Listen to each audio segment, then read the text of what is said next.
Bien, hoy es día de análisis económico en la columna de Germán de Agosto. ¿Cómo estás, Germán? ¿Cómo andas, Nati? ¿Todo bien? Bien. Estábamos hablando del diario de campaña, siempre hablamos de eso con Martín, los temas del diario de campaña.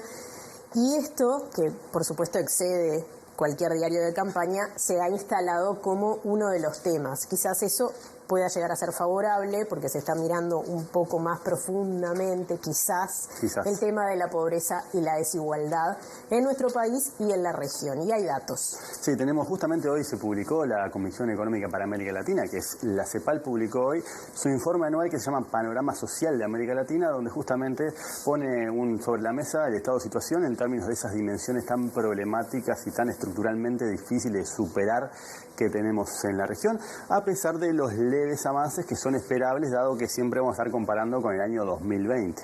Claro. En particular, lo que tenemos en la parte celeste, si se quiere, o este azul tímido, es básicamente la tasa de pobreza regional. Sí, fíjate que tuvimos el pico donde 1 de cada 3 latinoamericanos estaba por debajo de la línea de pobreza, y desde entonces lo que tenemos es muy gradualmente una reducción que hoy nos deja con 172 millones de personas que no tienen justamente ingresos suficientes para estar por encima de ese umbral. Son Bien. 30 millones menos que en el 2020, donde había 202 millones de personas en situación de pobreza. ¿Sí?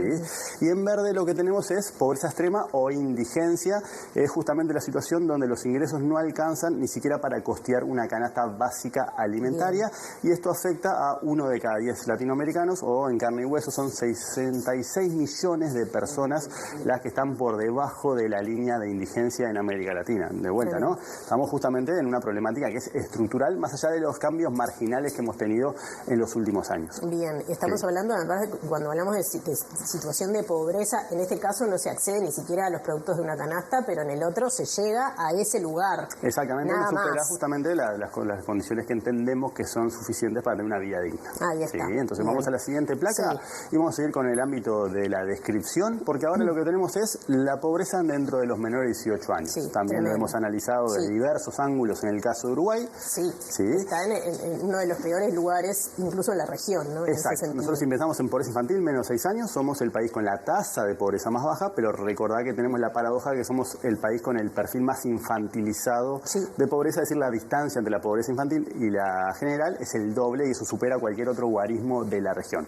Acá lo que vemos es tasa de pobreza en menor de 18 años para toda América Latina, y fíjate que también, naturalmente, lo que tenemos son datos justamente preocupantes en perspectiva de largo plazo. 41% de los menores latinoamericanos no viven en un hogar que no supera justamente ese ingreso básico que está asociado a la línea de pobreza.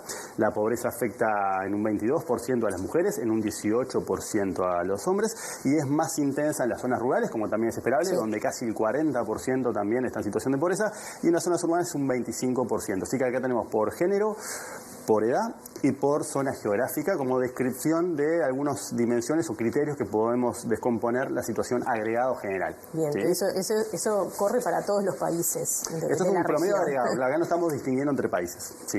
Entonces, si damos una plaquita más, cambiamos la perspectiva y salimos de pobreza y nos metemos en desigualdad. Y acá ya tenemos a nivel nacional, Uruguay está en verde, Latinoamérica está justamente en salmón, y esto lo que suponemos es que cuanto mayor es el valor que toma el índice Gini, más desigual es el país, cuanto menor, más equitativo. Es un poco lo que sintetiza ese índice. Es el índice que se utiliza justamente para medir la desigualdad de un país. Exacto, es el índice más común que tenemos, no es el único, pero exactamente, toma valores entre 0 y 1.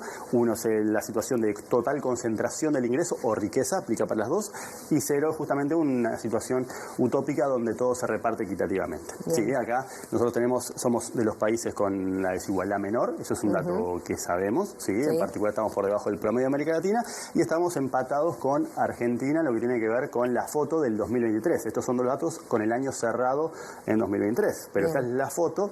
En la placa que sigue tenemos lo que sería la película, porque ahora estamos hablando de una variación de ese índice, es decir, qué pasó entre el 2023 y el 2022, y vos cuando decía Argentina ponías cara y fíjate cómo aumentó. Si estamos igual que Argentina, por lo menos el sentido común me dice que estamos mal. Esa foto, naturalmente, pero fíjate cómo viene la situación, ¿no? Acá lo que tenés es la variación, los verdes son los países que lograron reducir la desigualdad en relación al año pasado, en el promedio de la región casi que es un empate, y por ende tenemos otros países donde desigualdad ha aumentado. En particular, fíjate que cómo te cambia la escala de gráfico el caso de Argentina, con una variación de este índice de 6,3%, que es lo esperable justamente dada la crisis que está sufriendo el país hace, bueno, eso es complicado, ¿no? Poner una fecha de inicio. Sí, no se sabe. ¿Cuándo empezó? No sabe. Exactamente. Sí. Pero nuestro país no está en la misma situación y de todas formas creció. Y nosotros tenemos con los datos de CEPAL, ¿sí? La metodología CEPAL, que es la que permite comparar a nivel de países, tenemos esta variación positiva del índice de Gini,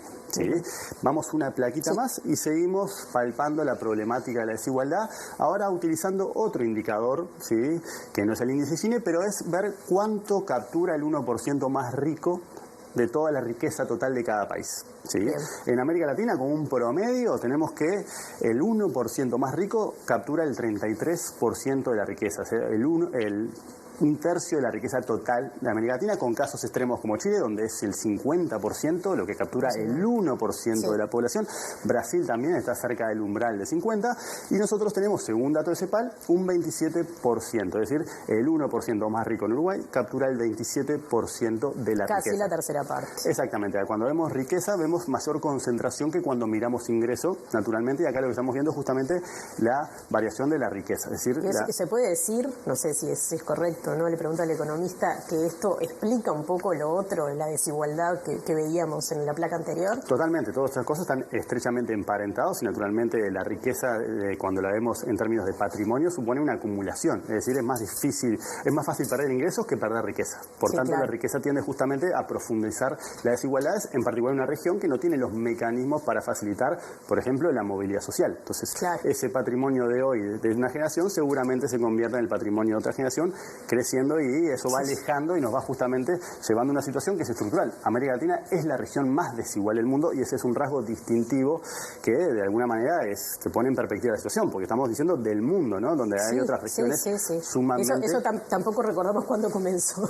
Tampoco recordamos exactamente, son fenómenos estructurales, ¿no? Ahora decíamos, bueno, 27% de pobreza, decíamos en América Latina, ¿te acordás en la primera placa? Bueno, es el nivel que teníamos en 2014 y es uno de los más bajos de que se tiene en registro, porque era 50% hace un tiempo. O sea que de alguna manera, fíjate cuál es la situación, ¿no? Ese 27%, que es una locura, luce de alguna manera en términos históricos bastante mejor comparado con un 50 o un 55%. Vamos una plaquita más, ¿sí? La última. Y ahora vamos a meternos en una investigación que presentó el Instituto de Economía, acá tenemos el título acá en la fuente para el que le interese, donde básicamente dice, bueno, nosotros tenemos estos ejemplos de países y las mediciones tradicionales para ver cuánto se lleva el 1% nos dan que, por ejemplo, en el caso de Uruguay, que es el que nos importa, es el 26%, similar a lo que teníamos en la placa anterior de CEPAL. Pero lo que hacen los investigadores, ¿sí?, es de alguna manera ajustarlo por otras dimensiones, toman listas de millonarios, toman otro tipo de encuestas, toman cuentas nacionales, y lo que dicen es, en realidad, fíjate cómo cambia cuando vos lo ajustás por información, y cómo cambia, pasa de 26 al 41%. De vuelta, estamos viendo cuánto captura el 1% más rico de la riqueza total del país, del 26 al 41%, en esta medición, ¿sí?, de Vila y de Rosa que estamos poniendo sobre la mesa, y es justamente a partir de esa situación lo que deriva es una propuesta que le podríamos llamar coloquialmente como el triple 1%, ¿sí?, como para cual tenía el triple 10 en términos de impuestos bajos. Esto es un impuesto del 1% al 1% más rico, que recaudaría en el entorno del 1% del PIB. Eso supone que en el corto plazo no tendrías cambios muy significativos en la distribución patrimonial, pero que a mediano plazo, dado que estos efectos son acumulativos en el tiempo, efectivamente lográs cerrar un poco la brecha entre los que tienen más y los que tienen menos, porque justamente si vos te fijas, ese 41 podría variar en 5 puntos porcentuales en una generación. Y es importante en una generación, ¿no? Cómo marcamos de alguna manera el paso del tiempo. ¿Cuánto tiempo tenemos con estas cosas que uno lo pone sobre esto y alguien puede decir, bueno, pero pará, no, ya no sé. Y decís, bueno, en una generación capaz que tenés un cambio marginal, pero bueno, de alguna manera esta propuesta se asienta sobre otro conjunto de propuestas que se están discutiendo, en particular a iniciativa de Brasil en el marco del G20, de cómo se grava justamente a los súper ricos con patrimonios millonarios en un mundo donde justamente tenemos las fotos y las películas que venimos repasando. Bueno, Germán, complejo el panorama. Sí, claro, complejo panorama. Pero bueno, más que oportuno en un momento en un momento donde se tienen que empezar en políticas para el futuro, es una buena instancia para analizar estos datos. Muchas gracias, Germán. Muchas gracias, Nati. Hasta la semana que viene. Ya sigue Martín.